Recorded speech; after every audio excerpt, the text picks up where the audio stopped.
dia menyatakan diri sampai nanti akhir zaman juga dia akan datang kembali, itu sudah dia nyatakan. Nah, apakah yang mau dikenal ini adalah Allah yang memang tidak pernah menyatakan diri atau Allah yang telah menyatakan diri? Sehingga kalau orang Kristen ditanya, benarkah kalian mengenal Allah? Kami mengenal Allah karena dia sudah menyatakan diri, dia sudah ada di dunia ini. Siapa yang pernah dinyatakan oleh Yesus? Yaitu para saksi yang pernah menjadi murid-murid Yesus, yang menuliskan segala sesuatu, apa yang mereka lihat, apa yang mereka dengar. Salah satunya adalah Yohanes yang sudah menulis itu juga, di mana Yesus sudah menyatakan diri, akulah yang maha kuasa itu.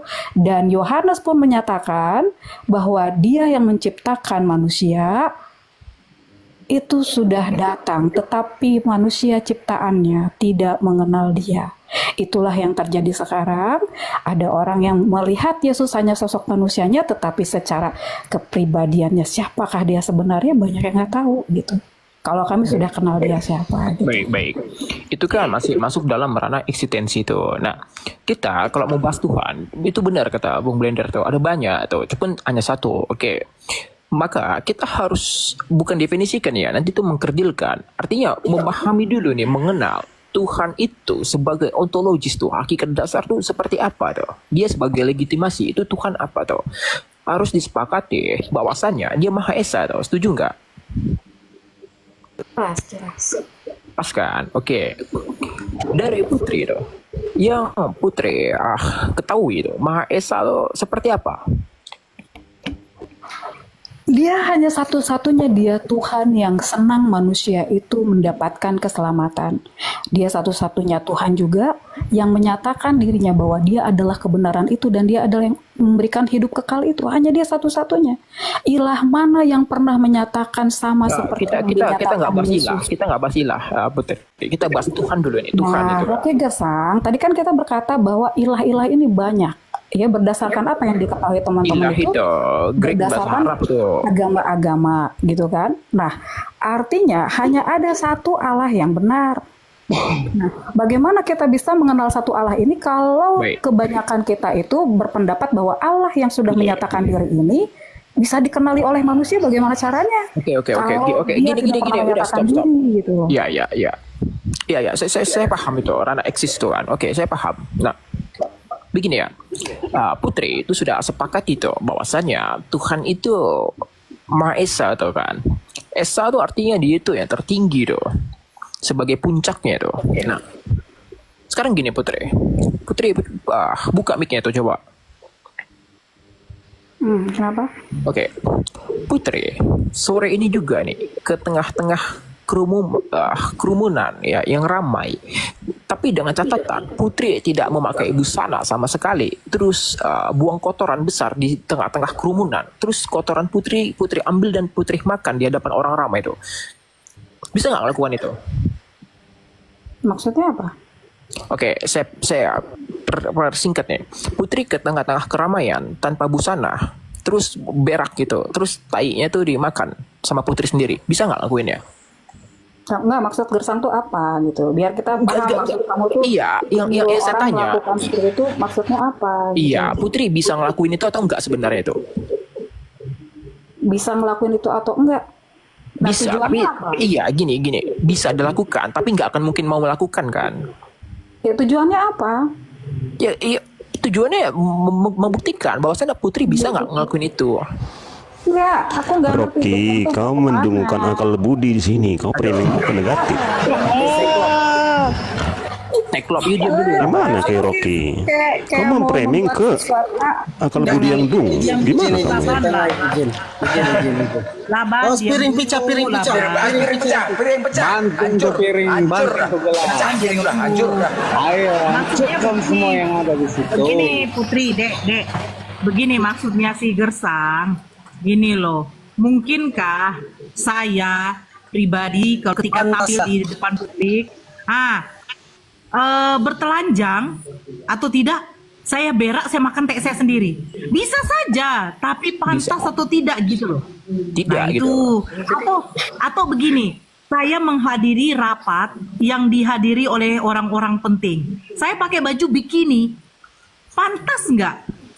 Nah, Ya. maksudnya Ya, seperti oke. itu. Pantas namanya Silakan, Rocky silakan. Gershon ya. Rocky, gini loh Rocky, kan kita ini Enggak, semuanya jangan itu dulu kan melebar, harus jangan dulu melebar. ya, Dalam bukan diskusi bukan. gini. Rocky kita- sebentar. Oh, ya. Itu kan gampang banget ya cara ngomong untuk pantas atau tidak pantas. Artinya Bisa kamu enggak? mau cerita tentang Tuhan yang nggak pantas tuh maksudnya apa? Sok silahkan. Oke, gini ya. Jadi itu analogi itu. Tuhan mengajak mereka untuk tidak pantas dalam mencatat macam Aduh, charger kodok Niki, ayo diam dulu Morgan ya. Nih, saya jelaskan. Apa tadi? Oh, diam dulu Morgan. Ini Charger antara kodok Putri Nokia itu. Sion dengan Rocky Morgan. Jangan kau buat suara saya makin lain lagi Morgan. Allah. Iya, ini dia Putri. Bisa, you bisa ngelakuinnya, tapi you nggak akan ngelakuin itu. Kenapa? You bakal malu, bakal merendahkan harga diri you, merendahkan martabat you tuh, karena you masih ada rasa Bicara malu. aku dengarnya gersang. Kau bicara aja yang biasa aja lah. Biarlah Nora. Biarlah udah dilantik dia bising kali udah biarkan aja. Biasa aja Rocky. Udah lanjut lagi. Udah ditegur sama Bunda Nora. Udah. Orang anomali Pergunakan yang seperti dengan itu. cara-caramu sendiri Rocky. Gas terus. Nah. Iya. Jadi itulah Tuhan Maha Esa itu. Dia bisa mau jadi apa aja bisa itu dia. Dia turun ke dunia untuk eksis bisa itu. Bahkan dia buat Instagram biar ada followers pengikut itu bisa itu. Tapi nggak akan mungkin dilakukan Tuhan. Gitu. Kalau mau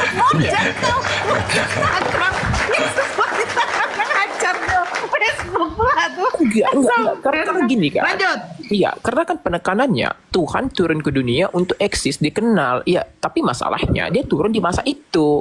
Seharusnya dia di masa sekarang juga tuh buat akun Instagram, live. Itu bisa live dia. Jadi orang lebih mudah kenal itu. Jadi Maha Adil, semua dapat melihatnya. Kalau Tuhan turun ke dunia supaya bisa dilihat, ya itu hanya pada masa itu yang lihat dan hanya pada daerah itu, yang lain tidak lihat. Bahkan kalian tidak lihat.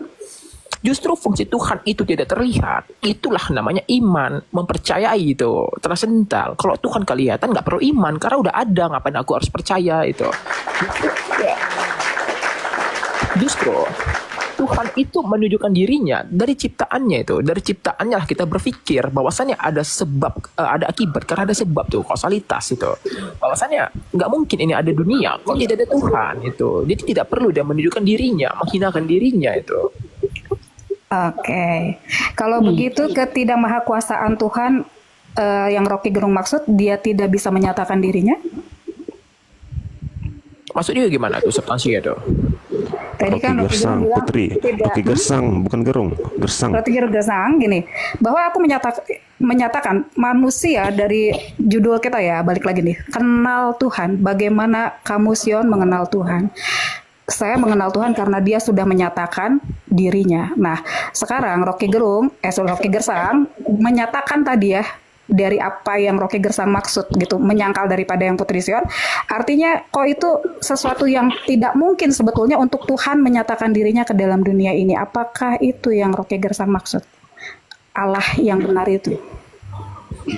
Gini, bukan benar, bukan pembenaran, tapi kebenaran gitu. Karena kebenaran tuh dia puncak gitu. Benarannya Antitesis. Allah yang benar itu tidak bisa menampakkan dirinya gitu. Gini ya, bisa, tapi bukan dengan wujud manusia. Contoh gini, ini you jangan bantah Ya dulu. sudah, kalau bisa kan itu Yesus sudah nyata Aduh. ada. Gimana? You diam dulu ya. Ini jangan bantah dulu. Bahkan manusia bisa melihat Tuhan, tapi bukan dengan wujud manusia, karena wujud aslinya adalah roh. Analoginya, you coba lihat matahari itu dengan mata telanjang, bisa nggak mampu mata you tuh. Bagaimana mau lihat Tuhan dengan wujud roh, manusia? oke. Karena Wujud roh manusia itu tuh pernah bagus gitu. ditampakkan kah wujud roh itu, Rocky? You buka aja tuh di YouTube Casper tuh. Ya kalau you mau lihat wujud roh tuh kurang lebih tuh. You mati dulu kalau mau lihat wujud roh gitu. You dungu tuh kalau buat pertanyaan seperti itu tuh. Nah, makanya bagaimana Rocky bisa mengenal Tuhan Rocky sementara Rocky aja begitu untuk mengenal harus mati dulu. Gini ya. You itu adanya tai onta itu, adanya tai kotoran binatang itu menunjukkan bahwasannya adanya binatang itu. Tidak akan mungkin ada kotoran binatang kalau tidak ada binatangnya itu. Itu paham you, simple itu. Haruslah dulu ada tai binatang itu baru kamu mengatakan itu tai binatang. Nah, bagaimana kamu mengatakan Tuhan itu ada? Bagaimana kamu mengatakan Tuhan itu kamu kenal sementara dia tidak, kamu bilang dia tidak berkuasa untuk menunjukkan dirinya. Gimana itu, Rocky? Ya.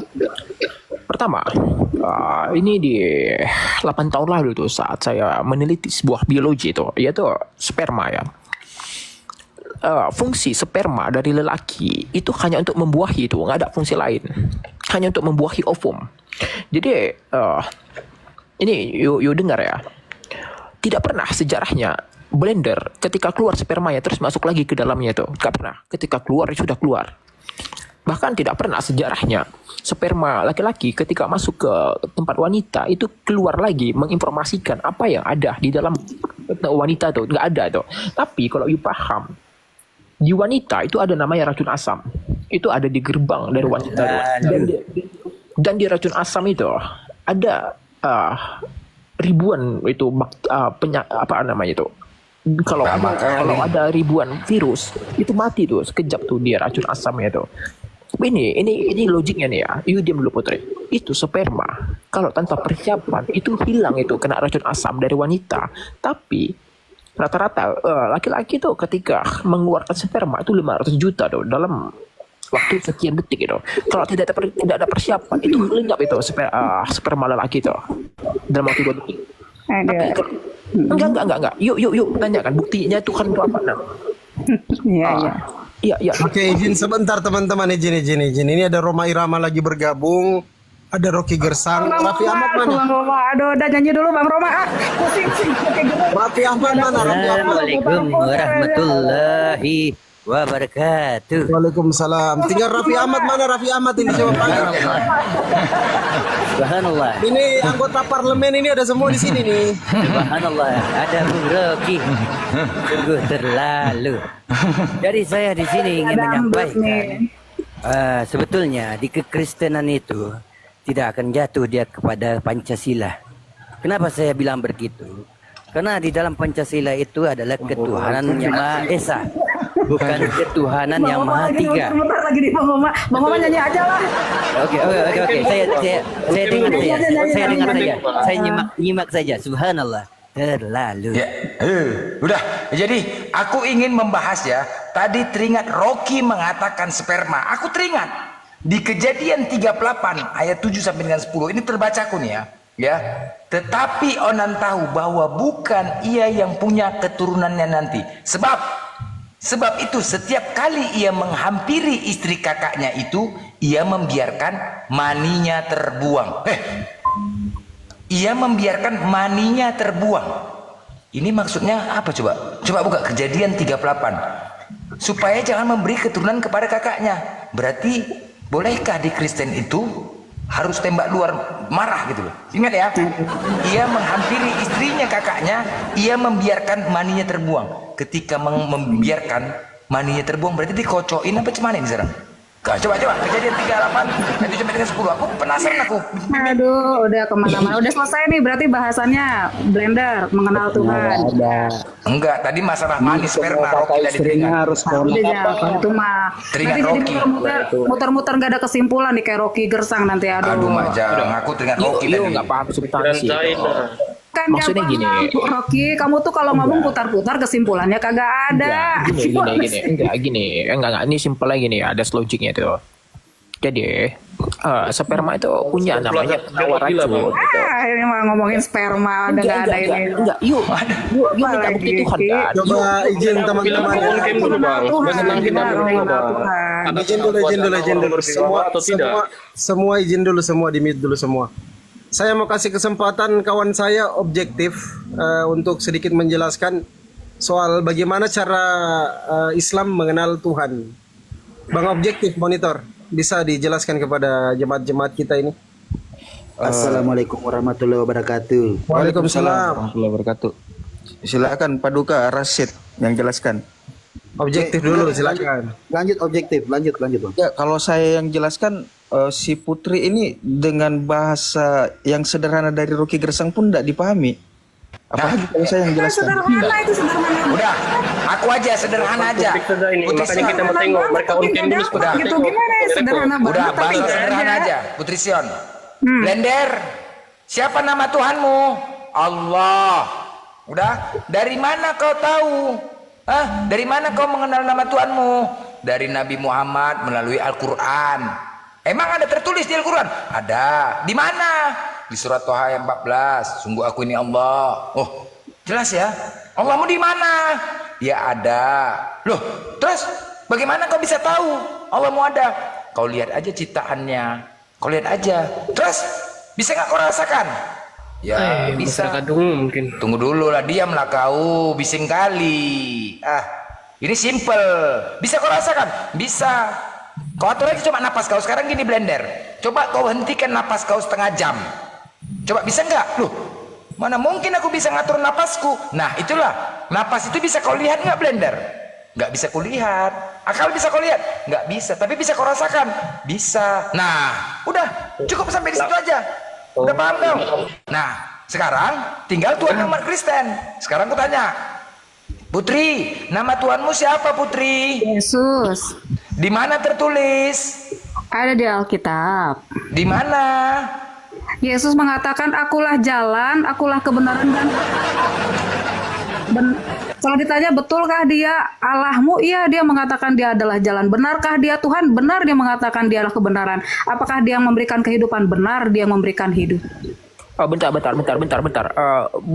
Saudaraku, Bung Rashid, yuk lebih baik tutup kasihan Morgan itu nanti dibanding-banding itu bagian lanjutan ini. Kasihan Morgan. Tadi dia minta soalnya, dia minta Bang open cam. Rocky sama Blender. Nggak apa-apa, open cam, nggak dulu apa-apa. supaya kita boleh tengok di mana Biar, letak nggak apa-apa, Anda. biarin. Gitu loh. Jadi tapi kalau Blender ditanya, benarkah Allahmu itu adalah Allah? Dia menyatakan itu. Ada nggak di Al-Quran? Ada. Udah, sekarang Kogi Putri ya. Gimana? Bismillahirrahmanirrahim dengan Gimana? menyebut nama Allah. Blender. Apa? Maksudnya apa? Di mana dia menyatakan bahwa dia adalah jalan itu, bahwa dia adalah kebenaran itu. Kok jalan? Ini langsung pengakuan langsung, bukan Dia jalan. memberikan hidup kekal. Langsung pengakuan, aku Tuhan, aku Tuhan, woi. Itu Memberikan hidup langsung kekal. pengakuan. Memberikan hidup kekal tidak? Astaga, kalau sudah dia mengatakan, woi, aku ini Tuhan, aku Ya ini itu bos. dia Blender, Paham itu nggak? tuh Yesus namanya Blender. Sebelum ada Al-Quran Yesus sudah menyatakan itu. Mana Blender pernyataannya? masih Aku Tuhan. Mana pernyataan? Woi, aku ini Tuhan. Kita Putri, suruh mereka aku on ini cam Yesus dulu. Tuhan nih Putri. Yesus yang Mana? membangkitkan manusia pada akhir zaman itu sudah Yesus nyatakan. Dengan begitulah kita mengenal Tuhan. Nah, Blender kan masih puter-puter. Hancur kaca di bicara semua, pecah semua kaca-kaca piring. Aku hancur semua udah. Gimana Aku orang banyak Blender aja itu nama. kan menyangkal gitu kan. Seret semua udah. Pandai bicara lah, Pecah. kita mau tengok mereka punya muka dulu. Kita Aku tengok. nanya. Iya, On cam dulu. betul. Ya itu Yesus yang Blender bilang bahwa dia adalah jalan, dia adalah kebenaran dan dia yang membangkitkan kita, memberikan hidup kekal. Itu sudah dinyatakan oleh Yesus. Ini burungku yang bangkit nih betul. Sebelum ada Al-Quran, Bang Blender. Ini burungku yang bangkit. Enggak, kalau itu tadi, umat Islam, aku ini Tuhan, aku ini Allah umat Islam. Kalian tahan ya, aku inilah Tuhan, akulah Tuhan, yaitu Allah. Udah, jelas kan? Jelas. Nah, pengakuannya dengan jelas pengakuan itu. Nah, sekarang Jadi, ada macam mana? misalkan gini, weh, kalau kalian tidak ada pengakuan dari seorang pemimpin, apa kalian tahu dia sebagai pemimpin? Hei, aku pemimpin kalian di sini. Kalian dengar perintahku ya? Kalian dengar? Aku sebagai pemimpin di perusahaan ini. Catat. Ya, aku sebagai pemimpin di perusahaan ini. Untuk itu kalian sebagai karyawan dengar dan patuhi perkataan aku. Kalau nggak aku pecat. Nah, benar kan? Itu sebagai pemimpin. Nah, sekarang di mana kalian? Yesus mengatakan Tuhan, aku Tuhan. Mana? Tunjukkan. Ya, sebelum Putri menjawab, ini ada 3 pria kan. Rashid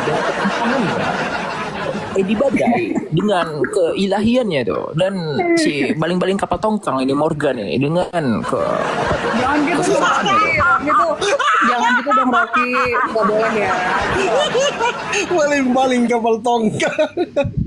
Nggak boleh gitu ya, gitu sama-sama. Kalau memang jangan menghina fisik ya. Bagaimanapun kan kita tadi mengakui bahwa kita itu satu ciptaan Tuhan. bukan menghina, tapi yuk Bukan ingat wajah dia, menghina, yuk, tetapi udah kan macam nggak boleh, diejek tuh, macam dihina. nggak yuk. boleh begitu, Rocky. Ya, Rocky juga kan nggak mau kalau digituin ya, bener nggak? Udah boleh ngomong. Izin sebentar ya. Ya. Di sini kan temanya Kristen tak kenal Tuhan. Gas. Oke. Aku menyapa dulu. Boleh nyapa nggak? Silakan. Bang Blender. Silakan. Badanmu kecil tapi suaramu besar. Dapat salam dari Bu Dwi. Gitu loh. yang kenal blender. Kenal, tahu lah. Dia badannya kecil, soalnya besar. Salam dari Budi. Salam dari Budi Solo. Budi Solo itu sahabatku. Islam tapi sahabatku. Ya, Kang Blender. Kita teman. Tuh diem dia. Udah? Udah. Kristen tak kenal Tuhan. Kalau memang Putri Sion atau Morgan mengenal Tuhan, coba jelaskan kepada saya bahwasanya Yesus itu tidak kerasukan Tuhan. Kedagingan yang selalu disebutkan bahwasanya kedagingan ini yang mati, karena dijelaskan di Lukas 2 nomor 11, telah lahir bagimu juru selamat Kristus Tuhan di kota Daud, tetapi yang mati itu kemanusiaan. Nah, kalau memang yang mati itu kemanusiaan, jelaskan kepada saya kalau Yesus itu tidak kerasukan Tuhan. Silakan. Kenapa pertanyaannya kerasukan? Coba definisi kerasukan itu tahu tidak? Gini, kalau misalkan Arasid itu mau bertanya apakah itu pernah Arasid baca ada di dalam Alkitab tentang bahwa Yesus itu kerasukan, ataukah Arasid sedang mau bertanya tentang Nabi Isa Arasid, adakah kerasukan di dalam Al-Quran? Nah, jadi jangan jauh atau melenceng dari tidak kurang ini ya. Kurang jelas pertanyaan saya ya. Bukan kurang jelas, Yesus kalau itu tidak pernah tertulis. Sebentar. Gini, Arasid gini. Jadi kalau kayak gitu kan asumsi ya. Nah, apakah itu pernah tertulis bahwa dia kerasukan atau apa, itu berdasarkan apa? Mari kita uraikan. Kenapa Arasid harus menguraikan? Kenapa? Adanya pertanyaan kenapa? Mari kita uraikan bahwasanya saya bisa membuktikan Arasid, Yesus itu kerasukan Arasid, Tuhan. Sebentar Arasid, sebetulnya gini, ini kan temanya bagaimana mengenal Tuhan yang benar dulu. Jadi kalau mau tadi Kristen tak mengenal Tuhan. Kalau Anda menerima bahwasanya Yesus itu kerasukan yang bilang Tuhan, Kristen tak mengenal Tuhan itu siapa, Rashid? Kami orang Kristen, apakah kami Anda mengenal Tuhan Yesus bahwasanya Yesus kerasukan Tuhan? Kami kenal Tuhan kami. Rashid, saya tanya kamu ya, apakah Tuhanmu pernah menyatakan kepadamu sehingga kamu tahu dan kenal Tuhanmu?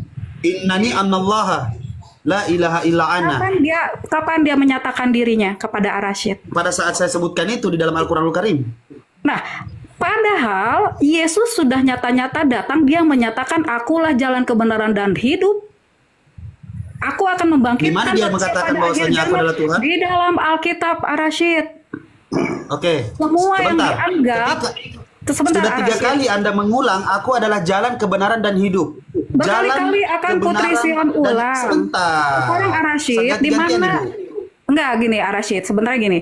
Kita yang Kristen, tetapi ini siapa yang bikin Kristen tak kenal Tuhan? Bukan kami yang bikin tema ini. Itu kan asumsi teman-teman di luar Kristen. Maka dari itu dengarkan. Maka dari itu cobalah dengarkan yang namanya naik ke komal yang seperti harusnya ini. mendengarkan itu Rashid. Karena kami yang disangkakan tidak yang mengenal harus saya dengar? Tuhan. Apa yang harus saya dengar? Karena kami disangkakan tidak mengenal Tuhan. Karena kamu tidak mengenal Tuhan. Di situ dikatakan kami adalah jalan kebenaran dan hidup. Kenapa dikatakan Tuhan? Nah, makanya Rashid, ini kan tanda tanyanya untuk orang Kristen. Jadi yang menjawab itu harusnya orang Kristen. Rashid itu mendengarkan. Jawab silakan. Nah, Rashid karena baru datang, sebetulnya tadi udah kita bilang bagaimana kita bilang bahwa kita ini kenal Tuhan karena dia sudah menyatakan dirinya. Sementara ilah-ilah lain di mana yang dinyatakan tidak dirinya? Pernah menyatakan dirinya. Di mana menyatakan dirinya? Yesus itu adalah Tuhan yang sudah menyatakan dia Tuhan. Di mana kedagingan Yesus, di mana manusia Yesus menyatakan dirinya adalah Tuhan? Di mana kedagingan Yesus menyatakan dirinya adalah Tuhan? Pertanyaan apa itu? Hah? Di dalam kekristenan nggak boleh bertanya seperti itu? Sebentar, bukan di dalam kekristenan tidak boleh bertanya seperti itu. Lantas kenapa saya dibatasi untuk bertanya? Bukan dibatasi, Rashid. Sabar, tenang, cool down. Harusnya sabar, saya katakan. Cool down, karena kami yang dipertanyakan. Cool down aja. Jadi silahkan jawab. Tensinya santai aja, Rashid. Santai, tenang. Ya, kami yang dipertanyakan, bukan Rashid. Kalau Rashid yang kami pertanyakan, harusnya Rashid, iya, aku gitu ya. Karena ini kami Kristen yang dipertanyakan. Sebenarnya tadi kan sebenarnya kan tadi saya hanya merujuk dan saya bertanya, bisa tidak Anda menjelaskan tentang Duinatur ini bahwasanya Yesus itu tidak kerasukan Tuhan? Bisa nggak jelaskan? Kalau nggak bisa ya nggak apa-apa. Baru kita lanjut ke diskusi. Memang tidak kerasukan karena tidak tertulis dikatakan. Berarti definisi kerasukan Anda tidak tahu. Abang tahu Duinatur? Tahu Duinatur nggak? Roh kemanusiaan dan apa? Manusia dan ilahi. Roh keilahian dan kemanusiaan, tubuh kemuliaan dan keilahian. Tahu tidak? Kristen yang ditanya tapi Arasid yang ngedikte kita juga bingung ya. Ya udah sebentar, Putri Sion diam dulu. Putri Sion diam dulu. Saya meminta Putri Sion diam dulu. Saya mau tanya ke Morgan. Tahu tidak Duinatur itu apa? Aku tidak tahu. Kenapa Bang? Kau nggak tahu? Ya. Jelaskan. Mau saya jelaskan. Duinatur itu disebutkan kenapa pada saat kita bertanya yang mati itu siapa, orang-orang Kristen mengatakan bahwasanya yang mati itu kedagingannya. Ketika kedagingan mati, otomatis roh itu tidak ada di dalam dirinya. Oke?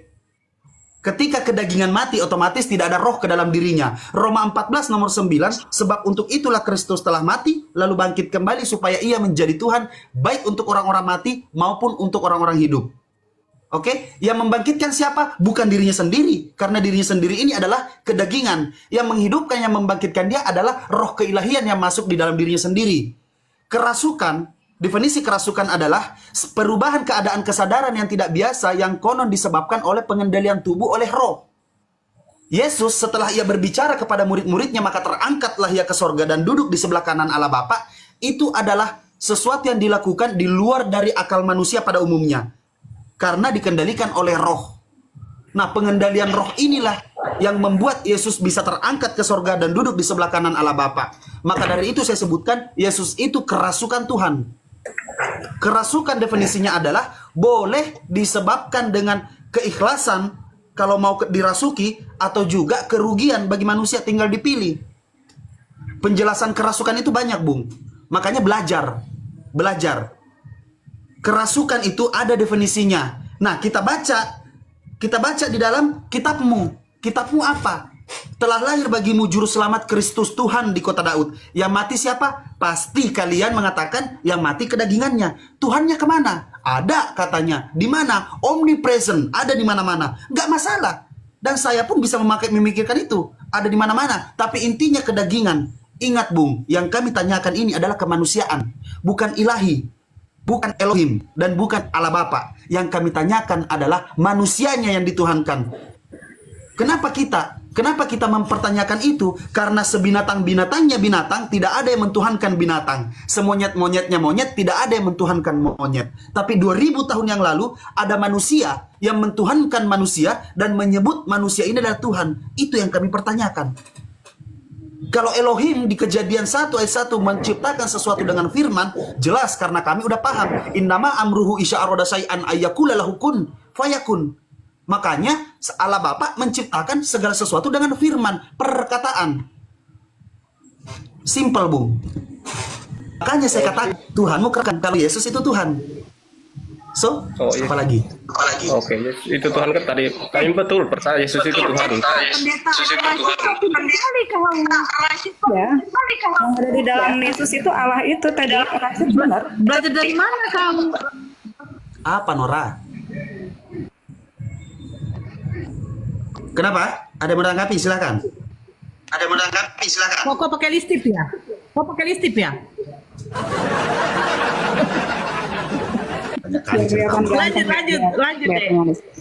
Lanjut. Sudah itu yang Rasid katakan, tetapi dia intinya kemanusiaannya itu bukan kemanusiaan seperti kita biasa. Ya, dari kelahirannya pun memang dia luar biasa. Supaya sampai pada sebentar boleh nggak? 2 menit ya kan? Boleh. Bang Rasid, Kak Putri Sion, dan semuanya. 5 jam, 6 jam terserah kau lah pendeta arus. Aku kan 2 menit aja. Begini Kak Putri Sion. Kalau saya jawab saudara Islam, itu sesuai dengan apa yang ditanyakan. Kerangka orang Islam itu yang ditanyakan Yesus yang anaknya Maria. Yang bukan, itu kan person, bukan unperson. Ya jawab aja yang anaknya Maria. Dia memang manusia gitu loh. Oke, aku pamit, silakan. Yang Kristen biar dihajar, biar pinter dia. Bang Rasid lanjut. Syiar. Biar yang Kristen belajar. Yesus itu manusia memang. Yang Kristen biar dihajar katanya. Kau harus Ada otak juga kok pendeta harus. Silakan ya, Bang. Apa yang mau ditanggapi dengan pernyataan saya? Betul, macam Tuhan itu kan Tuhan itu kan tadi kan sudah dibahaskan bilang Allah itu ada 3 kan, secara kita Kristen lah, Katolik lah kami. Jadi Bapa, Putra dan Roh Kudus. Tapi kan Tuhan Yesus itu betul dia manusia kan, lahir dari ibunya, Ibu Maria kan, Santa Maria. Dan itu kami percaya dia sebagai manusia dan juga sebagai Tuhan. Nah, gini Bang, kenapa saya berbicara seperti ini? Karena saya ingin mengarahkan Anda untuk memakai ini Bang, bukan ini nih, bukan hati, tetapi memakai akal pikiran. Karena apa? Akal pikiran inilah yang akan mendorong Anda untuk membuka wawasan Anda dalam bertanya, dalam menguasai sesuatu. Karena apa? Tidak mungkin Anda makan tanpa pikiran. Kalau memang manusia bisa hidup tanpa pikiran, itu luar biasa gitu loh. Tapi sesuatu apapun yang ada di depan mata, itu yang mengolah itu akal pikiran dulu. Contohnya seperti ini Bang. Ketika Anda ketusuk paku kakinya, yang sakit itu apa Bang? Sebenarnya kalau mau dijelaskan, apa yang sakit ketika ketusuk paku kakinya? ya kaki lah. Sakit kakinya. Padahal kalau abang mau belajar, yang sakit itu kepala Bang. Yang sakit itu otak. Karena ada jutaan saraf yang mengirim sensor kepada 0,00 sekian detik yang mengirim sensor kepada kaki, yang merasakan itu kaki. Padahal yang merasakan sakit itu otak. Sebenarnya otak Bang yang merasakan sakit itu, bukan kaki. Otak itu dia. Kalau abang pernah belajar, betul, coba bakar tangan. Abang kalau bisa mempelajari tentang fokus dalam fokus untuk mentitikkan satu fokus, anggaplah korek ini adalah es. Lalu Anda bakar tangan Anda. Anda bakar tangan Anda. Itu akan terasa? Tidak akan terasa. Tapi saya bisa nyobain. Saya udah pernah nyobain. Nggak lama. Saya bisa melakukan itu. Pernah saya coba. Tapi lama. Itu bukan tongkrong-tongkrongan anak-anak muda aja loh. Saat melakukan anak-anak itu. Itulah sensor otak. Kalau Bang kakak begini. Sensor otak. Kalau lakukan sekarang kesan saya nggak bisa. Pikiran saya kemana-mana. Kalau Bang kakak begitu kan. Kenapa Bang? Kaki mentang jalan secara biologis lah. Tadi kan Bang bilang kaki tertusuk paku, sakitnya di kaki. Sepatutnya sakitnya di kaki. Karena otak itu berpikir. Dia menyalurkan, ini kan dibilang, oh ternyata kaki saya yang sakit. Itu otak, fungsi kita untuk berpikir sampai situ. Bukan berarti kaki kita yang otak yang sakit. Salah Bang. Karena aku pun memang sekolah juga, tapi tidak sekolah terlampau tinggi lah. Tapi kan kalau bahas soal itu kan. Ini adalah evaluasi dialektika Bang. Evaluasi dialektika itu adalah memikirkan sesuatu yang kompleks untuk menjelaskan sesuatu yang terjadi. Itu namanya dialektika. Jadi jangan dikatakan bahwasanya letterlek mengatakan ketika ketusuk paku yang sakit otak saya. Tidak. Ini hanya dialektika Bang. Untuk menjelaskan sesuatu tentang hal yang kompleks mengarah kepada kaki. Sejatinya yang sebenarnya yang sakit itu adalah otak yang mengirim sensor kepada kaki. Karena sensor itu kecepatannya 0,001 detik bisa sampai ke kaki sehingga merasakan. Bahkan otak itu bisa telat loh. Otak itu bisa merasakan sakit tapi dengan cara yang telat. Contoh, ketika orang kecelakaan dan tercabik-cabik badannya, itu tidak merasakan sakit loh Bang. Saking cepatnya merasakan sakit itu tidak terasakan. Nanti beberapa menit, beberapa jam baru pasti dengar kata-kata nyut-nyutan. Nah itu malam. Itu nanti malam, itu beda lagi nyut-nyutannya. Tapi sakit kebeset itu, merasakan sakit itu tidak terasakan secara langsung. Karena apa? Karena sensor otak telat. Yang mana yang harus disensor? Sedangkan ada yang kaki patah, tangan kebeset, muka hancur, terus leher, pinggang, atau apa segala macam. Karena saking banyaknya yang mau mengirim sensor sakit, sehingga sensor itu telat ngirimnya. Maka dikatakan yang merasakan sakit itu otak. Tapi telat mengirim sensor, jadi sensor itu tidak terpencar kemana-mana dengan cepat. Makanya sejam ke depan, 2 jam ke depan baru ngerasain sakit. Seperti itu Abang. Paham sampai sini? Itu aku paham. Sensorik lah itu ya, tepuk tangan dulu untuk Arasid ya. Yaitu tidak itu mengenai otak ya. Kalau mengenai otak, mengenal Tuhan itu. Kita juga nggak serta-merta mengenal Tuhan itu gedebuk gitu kan. Mempercayai Yesus Tuhan begitu Ya, aja, Rashid. Tuhan betul. itu sudah lebih dahulu memberitahukan sebelum semuanya itu terjadi, sudah diberitahukan terlebih dahulu. Otak kita itu Betul. digunakan pada zaman dulu, manusia-manusia yang hidup lebih dulu dari kita ini sudah mendapatkan anugerah pengetahuan, penglihatan juga diberitahukan oleh Tuhan melalui mereka. Maka mereka tuliskan apa yang mereka dapat daripada Tuhan. Nah, bagaimana berbicara Yesus ini bisa kita yakini? Semua orang meyakini bahwa apa yang dinyatakan oleh Yesus, bahwa dia mengatakan utusan, itu kita harus mengimani atas dasar apa? Zaman dulu sebelum adanya kita ini diberitahukan tuh bahwa nanti akan ada kelahiran seorang Mesias. Siapa Mesias ini? Itu pun sudah diberitahukan lebih dahulu. Tapi itu pun orang tidak langsung, oh berarti yang ini, oh berarti yang ini. Mereka pun masih menerka-nerka sampai pada hari H-nya.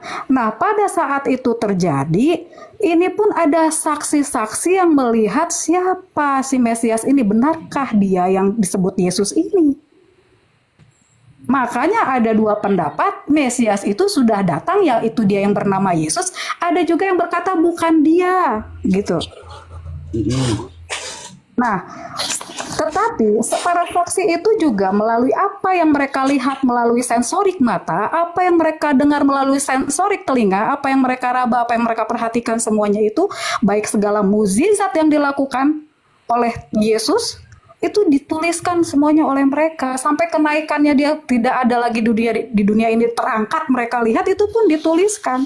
Bahkan penyalipan mereka pun yang mereka saksikan itu yang mereka tuliskan. Itulah saksi-saksi nyata yang ada di sekitar Yesus yang menyatakan itu.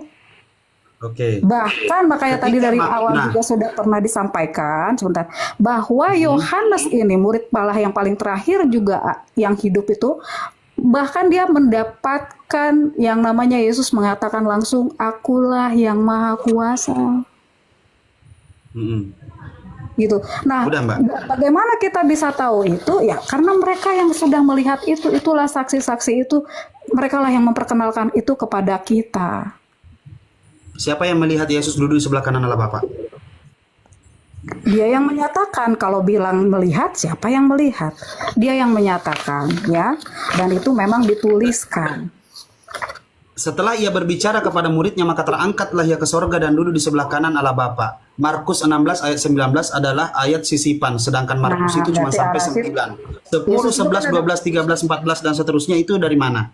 Itu yang pertama. Ketika Mbak tuliskan, itu Yesus gini, sebentar Mbak. Dulu baru mereka tuliskan, bukan mereka lihat duduk di sebelah.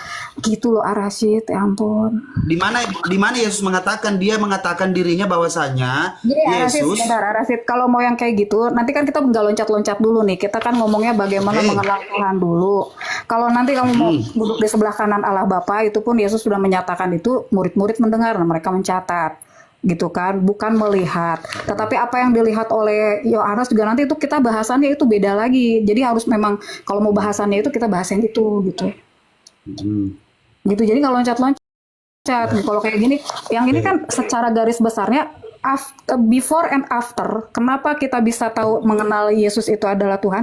Karena before, sebelumnya itu sudah ada catatan-catatan yang memang menggambarkan atau menyatakan Tuhan itu sudah menyatakan itu kepada manusia. Makanya Tuhan itu berkata demikian, akulah satu-satunya Tuhan yang memberitahukan, yang mengabarkan, yang menyelamatkan.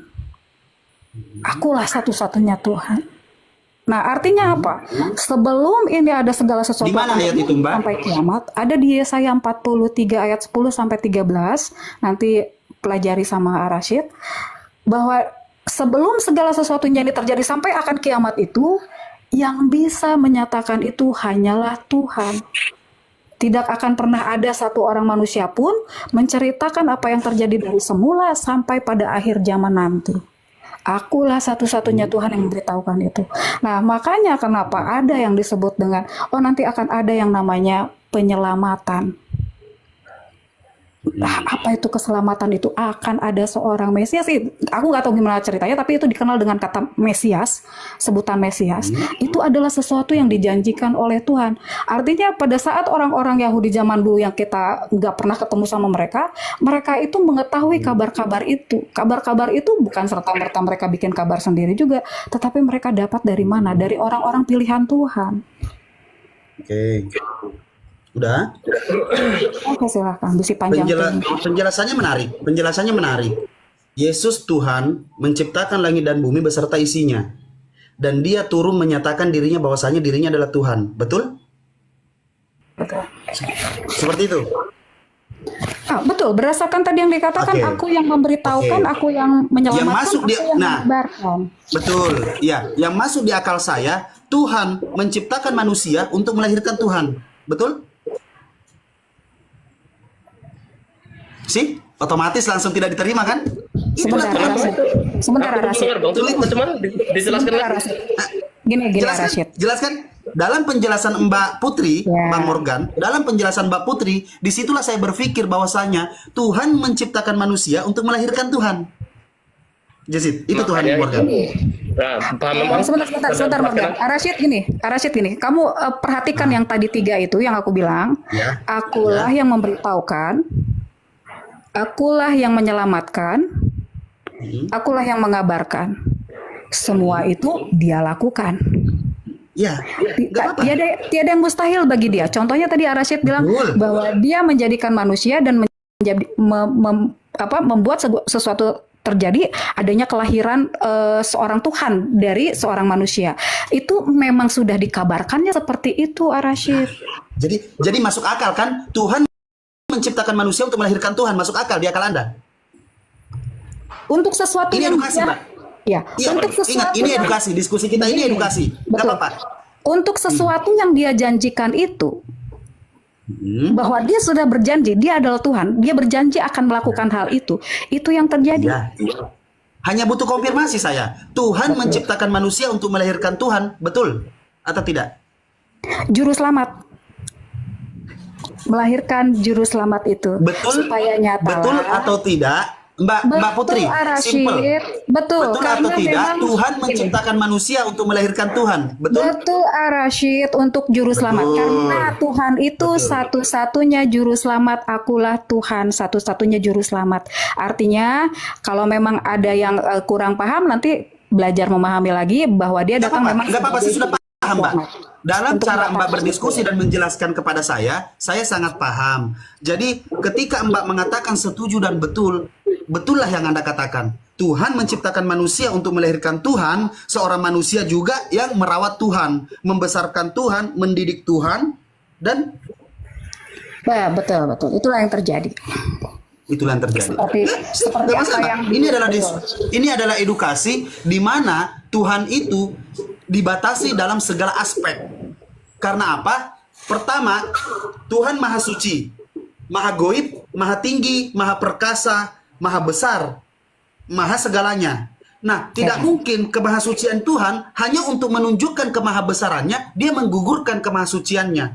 Tuhan untuk menunjukkan kemahabesarannya, dia menggugurkan kemahaperkasaannya. Yesus, saya sekarang yang menjelaskan ya. Ketika Anda mengatakan Tuhan, Anda tahu dulu cuma satu di dunia ini yang dapat disandingkan dengan kata Maha, yaitu apa? Tuhan. Tuhan Maha Tinggi, Maha Goib, Maha Perkasa, Maha Besar, Maha Suci, Maha Adil, dan Maha segala-galanya. Tapi tidak mungkin Tuhan menggugurkan kemahaannya yang lain hanya untuk menunjukkan kemahaannya yang satu. Selesai dia jadi Tuhan, gugur jadi Tuhan. Makanya kami, kenapa tadi Rocky Gersang mengatakan bahwasanya kita semua bisa makan tai, tapi ngapain? Dan padahal Yesus sudah menjelaskan bahwasanya aku tidak dapat berbuat apa-apa dari diriku sendiri, aku menghakimi sesuai apa yang aku dengar. Maka dari itu kesaksianku adil. Apabila ada kesaksian datang daripadaku, sudah pasti itu kesaksian tidak benar, karena kesaksian benar datang daripadanya yang telah mengutus aku. Kalian telah mengutus Yohanes untuk memberi kesaksian tentang diriku. Tetapi betul kesaksian itu memang benar, tetapi aku tidak mempercayai kesaksian manusia. Maka dari itu aku bersaksi tentang diriku sendiri. Dan Yesus juga mengatakan, segala firman yang telah engkau sampaikan padaku, sudah kusampaikan kepada mereka. Dan mereka menerimanya dengan baik. Siapa mereka itu? Firman siapa yang mereka terima? Mereka siapa? Maka dari itu, dengarkan Yesus. Ketika saya ditanya, apakah kau percaya dengan Yesus? Saya percaya. Saya pengikut Kristus. Dan saya Kristen sejati. Saya bukan pengikut Paulus, Matius, Markus, Lukas, Yohanes yang gak jelas. Siapa orang tuanya? Bagaimana asal usulnya? Seperti apa? Ketika saya berbicara seperti ini, pasti timbul pertanyaan Anda, seperti apa Nabi Muhammad? Nabi Muhammad mulai dari 0 usia sampai dia wafat, ada yang namanya Sirah Nabawiyah. Dijelaskan semua asal usulnya Rasulullah SAW. Itu jelas. Ketika ditanyakan, siapa Umar bin Khattab menurut Rasulullah? Siapa Ali bin Abi Thalib menurut Rasulullah? Siapa sahabat-sahabat Rasulullah menurut Rasulullah? Itu ada. Jelas adanya. Semua ada. Ya, Bahkan sebentar, doa itu pun ada gitu loh. Nah, sekarang sebentar. Sekarang pertanyaan simpelnya, siapa Paulus menurut Yesus? Apakah ada buku sejarahnya? Melebar-lebar terus nih Arasid. Sebentar ya Arasid. Bukan melebar, Mbak. Saya hanya menjelaskan retorika dalam berpikir untuk menjelaskan tentang agama. Kalau Anda mau balik lagi ke situ gak masalah. Murid Muhammad kita lagi ngomongin itu Arasid. Kenapa sih tadi udah sensori? Mbak, balik lagi. Ini adalah edukasi. Penjelasan yang saya jelaskan. Kita tidak lagi ngomongin Nabi Muhammad. Iya, paham Mbak. Saya bukan orang baru kok Mbak, tenang aja. Saya menjelaskan sesuatu ini untuk edukasi. Ketika Anda mau kembali dengan Tuhan Anda yang manusia itu, jelaskan Tuhan Anda, kalau tidak ada manusia, Tuhan Anda tidak bisa bertahan hidup. Ya, Tuhan kami itu. Arasid, baca makanya tadi Yesaya 43 ayat 10 sampai 13 itu. Itu pernyataan siapa ya saya Mbak? Itu adalah pernyataan Tuhan yang diberitakan kepada Nabi Yesaya. Nabi Yesaya mengatakan apa? Kalau untuk meng-cross-check tentang Yesaya itu siapa, pertanyaan utamanya adalah siapa Yesaya menurut Yesus? Siapa Yesus menurut Yesaya? Terserah Arasid mau menyangkal itu, terserah. Tapi kami kan harus menjelaskan seperti apa yang dituliskan. Tidak yang di luar yang dituliskan, oke? Arasid gini, apapun yang dipikirkan Arasid benar atau tidak tentang apa yang dituliskan oleh Nabi Yesaya, tetapi karena Arasid bertanya tentang Yesus itu bagaimana kalian bisa berpikir bahwa Yesus itu adalah Tuhan.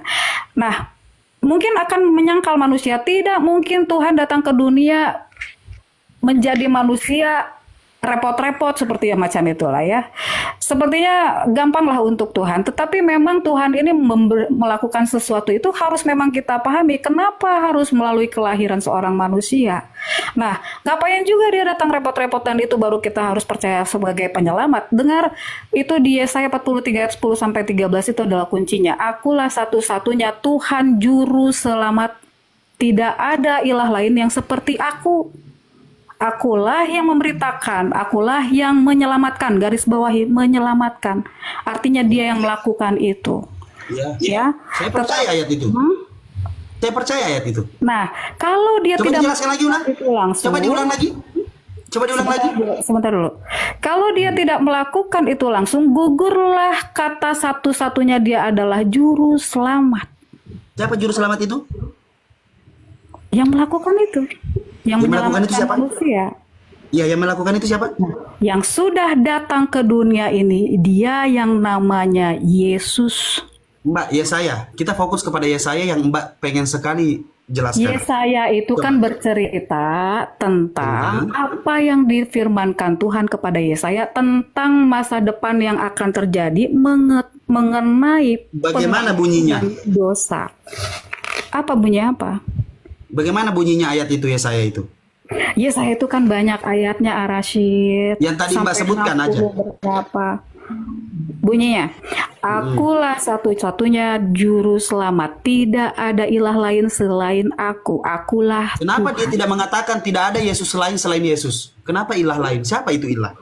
Arasyid, tadi kan kita udah bilang ini adalah sesuatu yang memang zaman dulu orang juga baru mendapatkan itu. Tidak tahu menahu tentang siapa namanya yang akan disampaikan, karena disampaikan namanya itu setelah dinyatakan oleh malaikat kepada Maria, kamu akan memberikan nama anak ini Yesus. Dan itu dinyatakan oleh Yesus bahwa itu adalah nama yang sudah diberikan. Padahal Yesaya itu menjelaskan tentang Daud, Mbak. Kenapa ditarik-tarik ke Yesus? Gini Ini terserah pemikiran Arasid mau berpikir itu Bukan tentang Daud. pemikiran. Apakah Daud itu Mbak sudah benar? baca belum? Di Mbak sudah saya baca itu. belum? Nah, Gini, makanya konfirmasi Arasid- dulu. Arasid- Sebentar, Arasid, apakah Daud berkorban? sebentar. Apakah Daud dinyatakan sebagai penebus dosa umat manusia? Sebentar, saya mau Arasid? cross check dulu. Kalau Mbak bilang berbicara sepanjang seperti itu, sudah membaca belum mulai dari kitab Kejadian sampai Wahyu? Silakan buka mute-nya. Arasid, Iya, apakah sudah baca belum Daud- kitab Kejadian sampai Wahyu? Udah. Arasid, Udah. apakah Daud di situ dinyatakan sebagai seseorang yang akan berkorban untuk menebus dosa umat manusia dari Di mana dikatakan pelanggaran-pelanggarannya? di situ di mana di situ berkorban dengan disalibkan? Ya Arasid, kamu belajar Di mana? lagi. Di mana? Bukan Dijelaskan. surat Di mana Nabi dijelaskan Yesaya? Di Bukan mana Yesaya dijelaskan. menjelaskan bahwasanya Semua akan di ada Yesaya penyaliban? di semua Yesaya itu menyatakan tentang akan adanya pengorbanan. Dia akan dianiaya, Arasid. Apakah Daud dianiaya? Oke. Itu yang Arasid belum tahu. Belajar lagi Arasid. Gimana mau belum tahu? Ini kan saya mau bertanya satu persatu. Kenapa satu Mau bertanya persatu? satu persatu nih. Nah, ketika dijelaskan bahwasanya ilah itu siapa? Ilah itu siapa? Ya Tuhan yang berbicara kepada Yesaya, dia sedang menyatakan dia Tuhan itu satu-satunya juru selamat yang menyelamatkan. Satu-satunya juru selamat yang menyelamatkan. Sedangkan Nah, ketika Yesus oke. menyatakan dirinya, Kan? Itulah makanya Arasid tidak mengerti, belum mengupas, belum mempelajari apa yang tertulis di dalam kitab Nabi Yesaya, kitab Nabi Yeremia. Dalami lagi Arasid. Dulu juga saya nggak tahu, aku nggak ngerti. Apalagi kayak Arasid tadi langsung mengatakan itu untuk Daud. Benarkah itu untuk Daud? Apakah dia mengalami aniaya untuk berkorban untuk dulu umat Anda tidak manusia? mengetahui karena belum termasuk doktrin kan? Sekarang ketika Anda sudah sudah Nggak nyambung, didoktrin Arasid, seperti sama ini, beginilah jadinya. Sama doktrin itu nggak nyambung Arasid. Nggak Oke. nyambung ya Arasid. Oke, nggak nyambung. Sekarang saya tanya, paham tidak Mbak? Kalau manusia bertuhan, manusia tidak bertuhan, tapi manusia percaya Tuhan, tapi dia tidak menentukan Tuhannya, itu artinya apa? Dia percaya Tuhan tidak menentukan Tuhannya, artinya apa? Nggak ngerti. Nggak ngerti. Silakan. Itu namanya agnostik. Kalau manusia tidak percaya dengan Tuhan, itu namanya apa Mbak? Dia ateis. Ateis. Pertanyaan saya, Tuhannya Yesus siapa? Tuhannya Yesus siapa? Nah, kalau Tuhannya Yesus siapa? Kalau orang yang tidak mengerti, dia akan bertanya seperti itu. Padahal Tuhannya Yesus jawabannya siapa? gampang Mbak. Jawabannya gampang. Yesus Apa? ateis. Selesai. Anda yang bilang Yesus itu ateis, padahal Yesus itu kan sudah dijelaskan bahwa dia itu Iya kan? Allah. Terserah, ya nggak Di apa-apa, dalam terserah diri- Arasid. Ya, diri dia itu ada Betul. Allah. Nggak apa-apa, terserah. Gini Arasid, betul, sebetulnya gini. betul Morgan, betul kan? Kenapa sih kalian ini sulit sekali menjelaskan Ya, tentang sulit. sesuatu, padahal pertanyaan-pertanyaan itu simpel. Nggak sulit Pertanyaan Arasid, itu buat kita simpel, nggak tapi sulit. berat untuk dijawab. Nggak berat. Anda nggak bertanya berat. berbelit-belit, Pak, makanya orang bingung. Itu saja tuh pertanyaan. Arasid tadi muter-muter, padahal Macam dari mana? tadi- Oke, sekarang Putri Sion tahan dulu. Putri Sion tahan dulu. Saya berbicara dengan Abang Morgan. Ketika manusia tidak bertuhan di muka bumi ini namanya ateis. Sepakat atau tidak Yesus ateis? Kan ini kemana-mana melebar. Sebentar dulu Arasid. Sudah, Kita Nggak apa-apa. Saya suka Dalam lebar-lebar, diri Pak. Saya suka yang lebar. Enggak. Yang Kita penting- fokus dulu ke sana, selesai satu nanti. Sebentar, udah saya selesai. mau berbicara dengan Bang Morgan, Mbak. Izinkan saya berbicara dengan Bang Morgan ya, Mbak ya. Pak, tahan bentar ya, Mbak ya. Silakan. Silahkan Bang Morgan. Tahu ateis kan? Ateis itu kan tidak memiliki Tuhan kan? Nah, jadi Betul. Tuhan Yesus itu, memiliki Tuhan tidak? Yesus itu di dalam diri Yesus itu ada Allah. Paham tidak? Saya Dia itu bertanya. ada.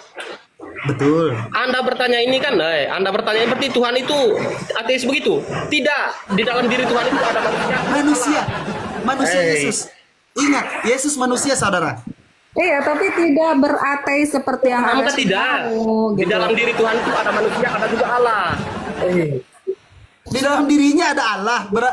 Kalau di dalam dirinya ada Allah, apakah Yesus itu adalah Allah itu sendiri? Ya memanglah Allah itu sendiri, itu Yesus. Oke. Sekarang Anda saya tanya, penganut oneness apa Tritunggal? Tritunggal. Ais, lantas kenapa Anda mengatakan Yesus itu adalah Allah itu sendiri? Tidak bisa, Bung. Anda harus Anda harus membedakan. Kau dengar sini, Bang. Dia itu ikut proses. Dia itu secara Allah Bapa, Allah Putra itu yang turun ke manusia jadi turun ke bumi jadi manusia itu yang ini, yang bekerja itu untuk membuat mujizat semua itu Roh Kudus kan. Jadi dia itu Allah Tritunggal. Begitu. Tahan, Abang. Macam mana itu kau jelaskan ini? Ya, saya jelaskan kepada kamu. Makanya nama saya Pendeta Ar-Rasyid untuk menjelaskan tentang kekristenan dan kekristenanmu. Akidah kekristenanmu lebih kafah. Sabar, Bang. Kau memang nama pendeta, tapi kita Katolik itu beda. Beda pemikiran itu beda. Cara untuk Abang Katolik? Ya. Saya Katolik. Saya Katolik. Luar biasa. Pasti Mbak Putri Sion Protestan ya?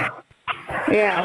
Nah, jadi memang kita selalu kenyataan di dunia ini, di dunia TikTok ini, kita bisa membedakan mana Protestan, mana Katolik dari segi cara berdiskusi.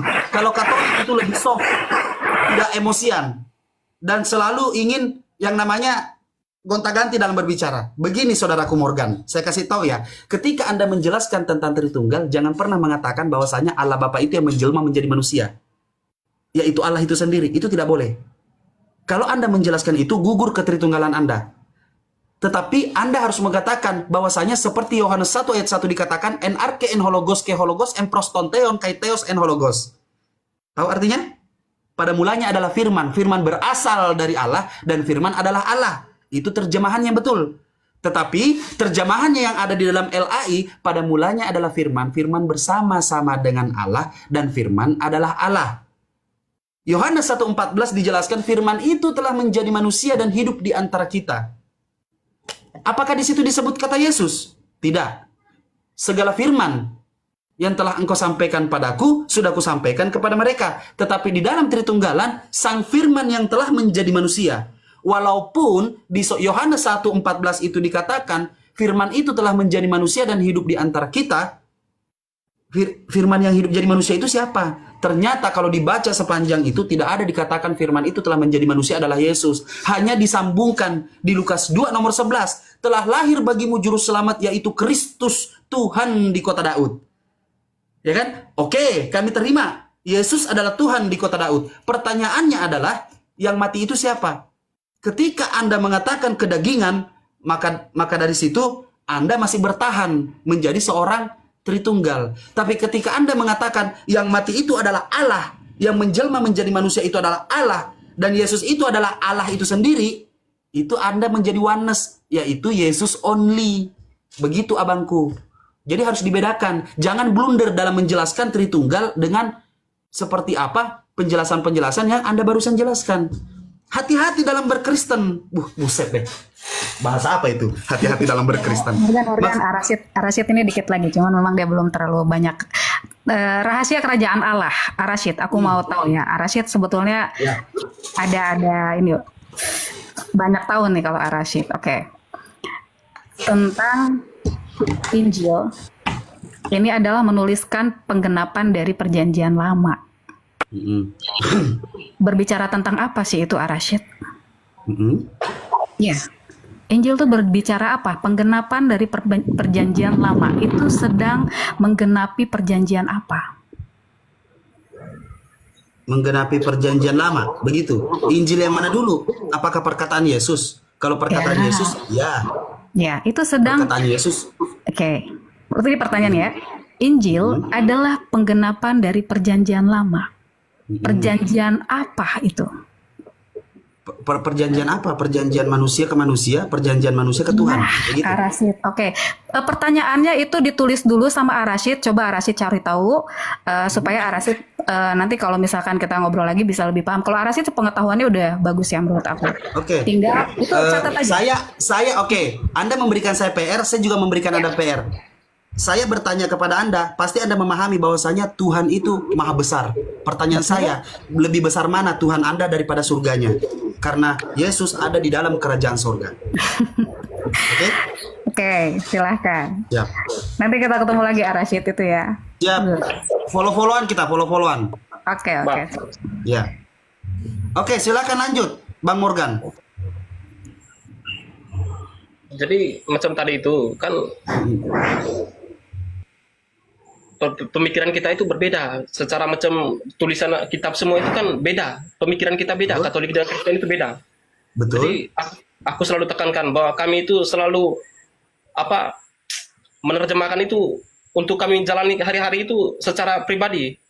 Kalau macam diskusi seperti ini kan pasti pendapat kita itu berbeda. Tapi ketika abang mau memakai akal dalam gini, mari kita buka jubah keagamaan kita. Kita berbicara sebagai manusia yang memahami tentang esensi manusia itu. Coba, kita berdiskusi nih, tapi kita buka dulu jubah agama. Kita buka dulu jubah agama. Karena begini bang, kenapa sih pertanyaan-pertanyaan umat Islam itu selalu nyangkut? Karena adanya pertanyaan yang selalu dikatakan umat Islam itu, kamu salah bertanya, pertanyaanmu salah. Tidak boleh kamu bertanya seperti itu, hanya di dalam kekristenan. Seketika seorang di luar Kristen yang bertanya, itu selalu ada yang namanya pertanyaan yang salah. Apakah pertanyaan itu yang salah itu karena tidak ada jawabannya? Contoh bang, abang, kita nih akal manusia ya, akal manusia. Tapi pada akhirnya abang gak enak dengernya pertanyaan saya. Akan tidak enak, tapi mohon maaf, saya harus sampaikan ini. Karena saya mengajak abang, bang, sebelum saya mengatakan semua itu, di dalam agama Islam itu la ikraha fiddin, tidak ada paksaan bagimu untuk memeluk agama. Tidak ada paksaan bagimu. Tetapi bagaimana kita berpikir dan bagaimana kita dirujukan, sampaikanlah kebenaran walaupun dengan satu ayat. Mohon izin abangku, yang saya sampaikan di sini adalah kebenaran-kebenaran yang disampaikan oleh Yesus Kristus, yaitu Yesus itu sendiri, Yesus itu sendiri. Saya tidak percaya dengan Paulus. Bahkan dikatakan di situ bahwasanya Paulus itu hamil. Terserahlah, terserahlah. Paulus itu kan laki-laki, tapi ternyata Paulus itu hamil, tapi nggak apa-apa. Nah, begini abang, yang kita tahu bahwasanya Yesus itu disalibkan. Setelah dia disalibkan, dia mati dalam keadaan kedagingannya. Itu saya paham sekali, 1000-1.000.000% saya paham. Yesus mati untuk menaklukkan kerajaan maut. Begitu penjelasannya, menaklukkan kerajaan maut. Yang menaklukkan kerajaan maut itu siapa? Pada saat sang ilahi keluar dari dirinya, sebelum apa? Sebelum dia meninggal, dia dia menubuatkan atau dia menggenapi nubuatan Mazmur. Eli Eli lama hazaqtani. Allahku, mengapa engkau meninggalkan aku? Lagi-lagi, tulisan Eli Eli lama sabahtani itu tidak benar. Yang benar itu Eli Eli lama hazaqtani. Allahku, mengapa engkau meninggalkan aku? Yesus mati, Allah turun ke kerajaan maut, menaklukkan kerajaan maut. Maka dari itu dikatakan Roma 14 nomor 9, sebab untuk itulah Kristus telah mati, lalu bangkit kembali supaya ia menjadi Tuhan, baik untuk orang-orang mati maupun untuk orang-orang hidup. Ketika Yesus bangkit dari kematian, di mana dinarasikan di dalam Alkitab itu, atau di dalam Bible itu mengatakan bahwasanya Yesus itu pada saat dia bangkit, tidak ada yang percaya bahwasanya itu dirinya. Tetapi dia menyuruh salah satu muridnya untuk mengecek badannya yang ada bolongnya. Udah pernah dengar? Ya, ada itu, ada tulisan di dalam Quran. Ya. Oke, saya harus konfirmasi bang, karena biar saya tidak dikatakan berasumsi. Itu ada. Oke, itu ada. Tangannya bolong. Oke, setelah itu semua terjadi, setelah ia berbicara kepada murid-muridnya, Yesus sudah makan ikan goreng atau apa segala macam itu, maka terangkatlah ia ke sorga dan duduk di sebelah kanan Allah Bapa. Pertanyaannya begini bang, enak tidak ketika saya bertanya, Yesus kembali ke tahtanya, duduk di sebelah kanan Allah Bapa itu adalah kalimat alegoris dari pemahaman doktrin Trinitas. Duduk di sebelah kanan Allah Bapa itu kembali ke tahtanya menjadi penguasa langit dan bumi. Oke? Penguasa sorga dan bumi. Tidak ada lagi yang menguasai. Pertanyaannya, satu, apakah Yesus masih gondrong? Kedua, apakah Yesus cacat? Ketiga, apakah Yesus sudah bergizi? Keempat, apakah Yesus sudah ganti baju? Ini pertanyaan yang tidak bisa dihardik. Ini pertanyaan yang tidak bisa dibilang salah. Karena apa? Karena resiko mentuhankan manusia, abangku. Itu bahayanya. Bahayanya itu. Karena apa? Jangan pernah merendahkan Tuhan hanya untuk mengedepankan hati. Tapi berakallah. Tuhan itu tidak perlu untuk turun seperti apa, itu tidak perlu. Tapi ketika Anda yakini, ketika Anda percaya, terimalah pertanyaan saya. Apakah betul Tuhanmu masih keadaan cacat? Kedua, Tuhanmu masih gondrong? Ketiga, dia sudah bergizi, sedangkan di salib-salib dituliskan di situ, Yesus tidak ada yang six pack, nggak ada. Semua kelihatan tulang rusuknya dan kurus kerempeng. Itu Yesus. Dan terakhir, apakah dia sudah ganti baju? Itu pertanyaan manusiawi, abangku. Gitu loh. Jadi jangan salahkan kami. Kami hanya sebagai manusia. Begini abang. Ketika Tuhan Nggak apa-apa, abang mau bertanya tentang Tuhan seperti apa Tuhannya Islam tidak kelihatan. Karena apa? Karena Tuhan saya menciptakan sesuatu, saya tidak bisa buktikan seperti apa. Contoh, abang mempunyai akal. Yang menciptakan akal itu adalah Tuhan saya. Tapi Tuhan saya menjelaskan kalau kamu mau menunjuk kalau kamu mau menjelaskan siapa saya atau mau melihat siapa saya, tunjukkan kepada manusia-manusia lainnya bahwasanya kamu dapat melihat ciptaan saya.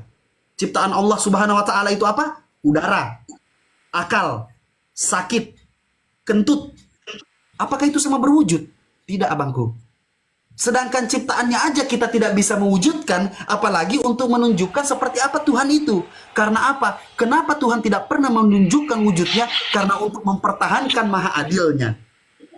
Ketika dia menunjukkan maha adilnya, maka terjagalah maha kuasanya. Ketika tertunjukkan maha kuasanya seperti apa, maka terjadilah yang namanya menunjukkan kemahasuciannya. Inilah Tuhan, menunjukkan semua kemahaannya tanpa menggugurkan kemahaannya yang lain. Karena dia tidak bisa, karena Tuhan saya tidak pernah menunjukkan dirinya dan selalu maha tinggi, maha kuasa, maha perkasa. Disitulah dia menunjukkan kemahakuasaannya. Bagaimana dia menunjukkan kesuciannya, kemahasuciannya, dia sudah menjelaskan di muka bumi ini. 25 nabi dahulu sudah menjalankan agama, dan adanya 5 nabi ulul azmi, tidak ada satupun manusia yang dapat menunjukkan seperti apa wajah sebenarnya Yesus, seperti apa wajahnya Adam, seperti apa wajahnya Rasulullah SAW, yaitu Nabi Muhammad, Nabi Musa, Ibrahim, Sulaiman, Nuh. Tidak ada satupun. Karena apa? Karena Allah Subhanahu wa taala menjaga kesucian utusannya. Karena manusia keutusannya itu adalah manusia istimewa di muka bumi ini. Begitupun saya sebagai CEO. Ketika ada karyawan saya menguntungkan saya akan menjaganya. Dengan cara apa? Meninggikan gajinya. Begitu, abang. Tidak mungkin saya hinakan.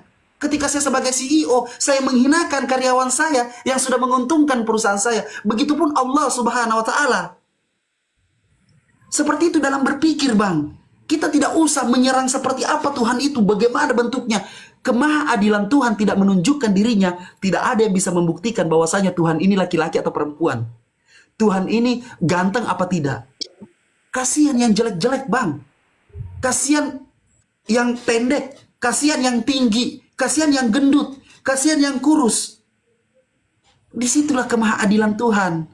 Kemahasuciannya tadi saya jelaskan, dia menjaga kesucian para rasulnya. Gitu, abangku. Itu adalah Tuhan yang sesungguhnya. Abang bisa bertanya tidak? Bertanya konyol kepada saya. Silahkan bertanya konyol. Sekonyol-konyolnya pertanyaan abang, Al-Quran solusinya, bangku. Oke, Rashid dan Morgan, aku karena mau turun, aku sebentar ke Rashid.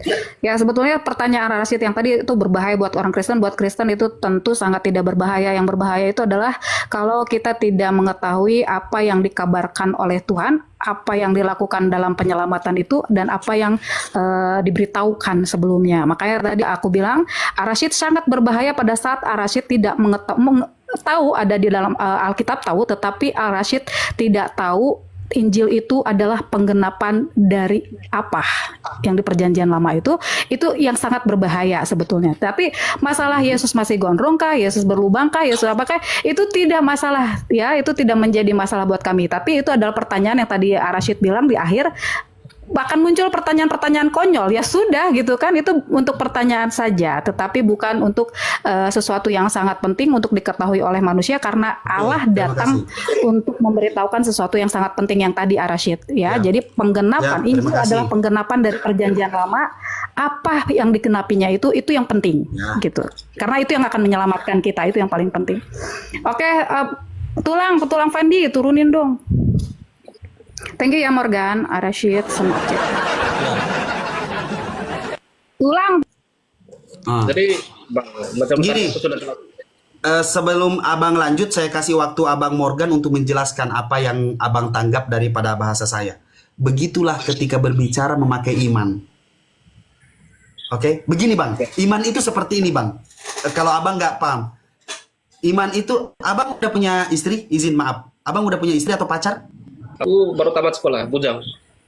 Bujang. Pernah jatuh cinta, bang? Belum.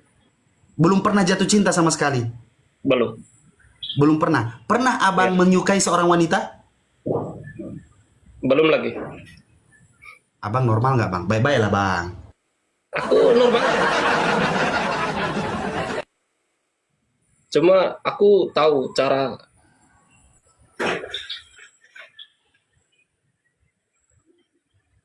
Loh.